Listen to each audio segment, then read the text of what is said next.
guys! Today I am super excited to show you how to make the latest pattern from Lynn's Handmade Designs. This is a modern take on a classic diaper clutch for you. So you open it up and you will find you have a zippered compartment for all of the baby things. We got a little butt paste there, we got some hand sanitizer, and then of course the plastic baggie for those inevitable blowouts. We've all been there. Underneath that pocket is a slip pocket for a wipeable changing pad. And then you've got another slip pocket to store the diapers, and you've got your wipes section. So let's get started and make this super cool diaper clutch. First things first, I like to get the changing pad out of the way. So I've cut two different fabrics. One is a laminated cotton, so it's a wipeable surface that you lay the baby on and be able to wipe up any messes. And then the other side is just a simple quilter's cotton that I've not interfaced or anything. I'm gonna lay them down, right sides facing together, and I will sew the entire perimeter using a 1/2 inch seam allowance and leave a 3-inch gap for the bottom so that we can turn it right side out.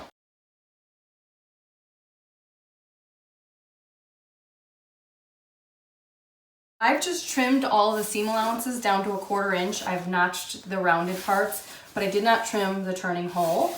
Then I'm going to put my hand in here to turn it all right side out, take it to my ironing board, give it a nice press, and then top stitch around the entire perimeter. I like to do 2 different rows of stitching, one 1/8 inch from the edge, closing that hole, and then one 1/4 inch away from that. We'll do that next. So the changing pad is complete. I've done a double row of stitching, as I've mentioned, just to close that first hole and then just a decorative one next to that. One thing I do want to point out is that the laminated cotton cannot be ironed. So always iron from the straight cotton side, otherwise it will melt. And especially you want to sew from the cotton side as well, because this tends to stick to your foot unless you have a Teflon foot. So now that we're done with this, I'm gonna go ahead and just fold it in half lengthwise and then give it a few folds like this. And then I'm gonna stick it underneath a heavy book so it can kind of just form that crease so that when we stick it in the pocket, it will always just naturally fold that way. Now we're gonna go ahead and install our hardware. Right now, I'm gonna be using these slim magnetic snaps. You're going to take your pattern piece and transfer the magnetic snap placements onto the wrong side of your lining flap piece. I've already adhered some Decaville Light, or you could also use a Peltex. You just want something a little bit stiffer for that magnetic snap to go through and have something to grab onto.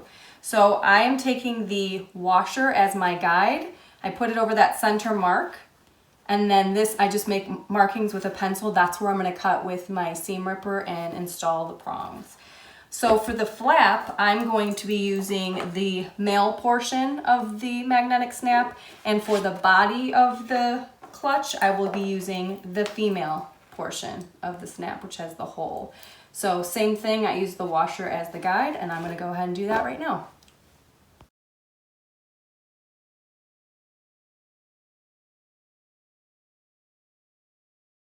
So I do want to just point out real quick that you probably saw these little white pieces that I put underneath the washer. That is Peltex. It's a firm stabilizer just to give it a little more oomph, something to hold on to.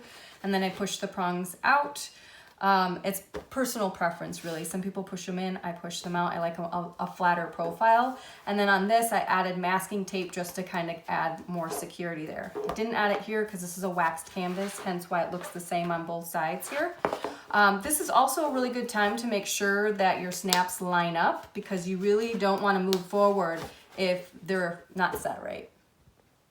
Next part is I'm going to go ahead and make the optional carrying strap. So you'll notice the exterior fabric is cut a 1/4 inch wider than the interior fabric. We've drawn a line down the center, and I've taken it to my iron and I've pressed the raw edges toward the center on both pieces. Then I'm going to take the raw edges facing each other and put them on top just like this, lining it up, and either clip in place or double-sided tape comes in handy at this point. And sewing from the lining side up, because it is narrower, sew an 1/8 inch along the side and back up, and then the strap will be done, and we'll move on to the next step. So we just finished the strap. I did go ahead and fold it in half and base that raw edge, and then we'll just set it aside for when we're ready for it. Next is we're going to get our zipper prepared. So we have 2 little zipper tabs, an exterior and a liner. you're gonna wanna do a zipper sandwich. So exterior goes face down on top, lining goes face up along the bottom. We're gonna do a 1/4 inch seam allowance and then press it open and top stitch just like that. Now that we have all of our bits and pieces prepped and ready to go, it's time to put the clutch together. I like to start with the flap first. We're gonna put the pieces right sides facing each other together, clip along the edges, and you'll notice there's the markings along the top flat edge. That will be our turning hole. So using a 1/2 inch seam allowance, sew along the perimeter, trim your seam allowance down to a 1/4 inch, notching the rounded corners over here, and then turn it right side out, press, and we'll top stitch.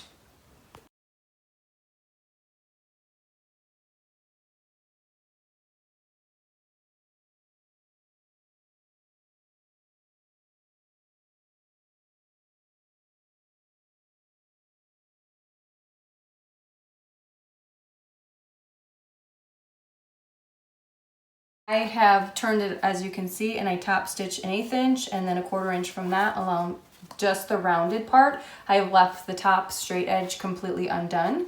I did clip that closed, or the opening closed with some clips. And now I'm going to add a piece of double-sided tape, and I'm going to put it on my exterior main panel. There's a line we're going to go ahead and draw 1 1/4 inches from that top. And we're going to do our best to roll the lining to the back as you can so that you can't kind of see it popping up to this from the front. But I'm going to peel off that piece of tape, line it up centered along that line, and then stick it in place just like that. So now we're going to go ahead and do the same double row of stitching across here, 1/4 inch closing that hole, and then another double row of stitching across the top here. I like to add some rivets here just to kind of help secure that area, but it's strictly optional.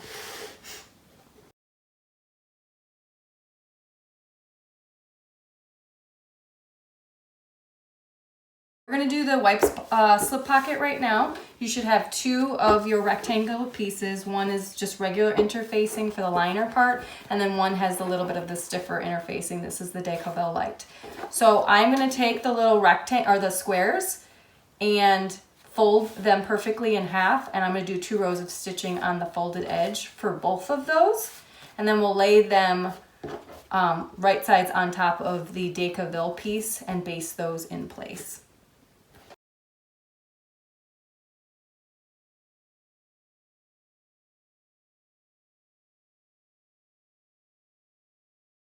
Next, take the lining piece, lay it down right sides together, and go ahead and clip in place.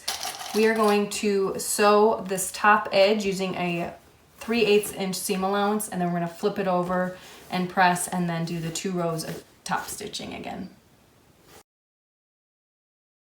Okay, now we have a usable wipes pocket. I do like to go ahead and trim just a smidge off the bottom of the pocket just to ensure that the liner and the tops are all equal.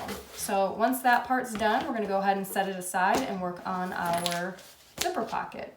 So this we're going to assemble like a simple zippy pouch. We're going to find our exterior piece and we're going to do the zipper sandwich. So we're going to lay the zipper face down on top of that, and we're going to take a liner. In this case I am using the laminated cotton, so it's wipeable, and then we're going to put that on top, sew, press it open, top stitch, and repeat with the other side.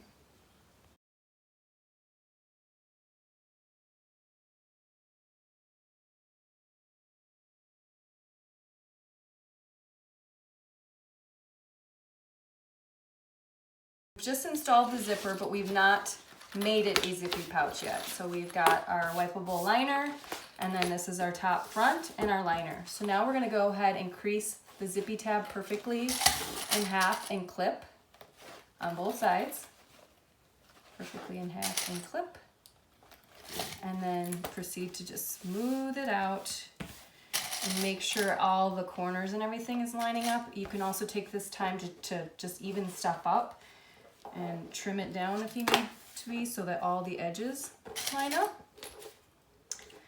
So we just leave it like that, and then we're going to grab our interior main out of the liner fabric, or again, I'm using laminated cotton.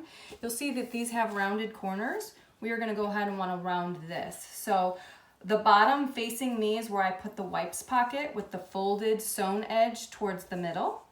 And then the zipper pocket with the pull to the right, I will stick up along the top here, and then we'll clip everything in place, flip it over to round the corners so they match, and then baste both pockets in place. Now we want to go ahead and add the rip slit strap at this time. If you are using it, you need to decide if you want it hanging from the right side of your clutch or the left. On the zipper pocket end, I like it on the left side. So I'm going to go ahead and measure 1 1/4 inch down from that rounded edge, and then put my wristlet strap. I like to have a little bit of an overhang, and then when we base this in place, do a few rows of stitching there, because that's going to have a lot of tension if you're carrying it by that strap. Time to put it together, folks. I always have it oriented with the zipper pocket away from me and the slip pocket in front of me. So then you take the exterior back that we've already put together, and you're going to put it right sides facing, so inner pocket to the right side of this, and clip along the edges. We're gonna leave this flap hanging out because it's easiest to sew that way. So we're gonna take a 1/2 inch seam allowance starting right at that edge of the flap and go all the way around. And you want to start about a 1/2 inch from the top when you start sewing, and switching out to your zipper foot will help get nice and close to that spot. As you're doing the sewing the perimeter, make sure to backstitch over your wristlet strap.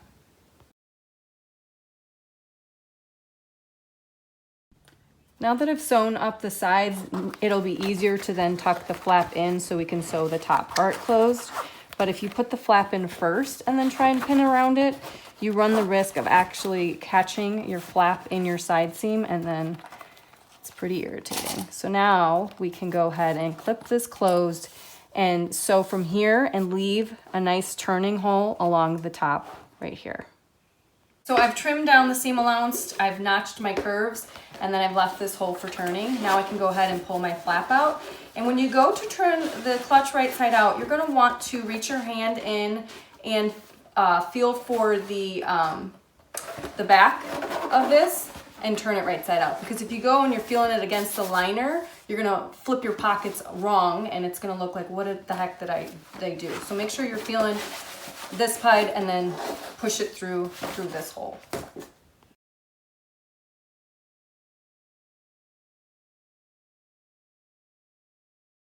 Okay, last step. Now we just take this part and we tuck that those raw edges inside, and you're gonna clip in place. And then I personally just take it to my machine, sew a row across and be done with it, or you can hand stitch that closed. And your wristlet clutch is done.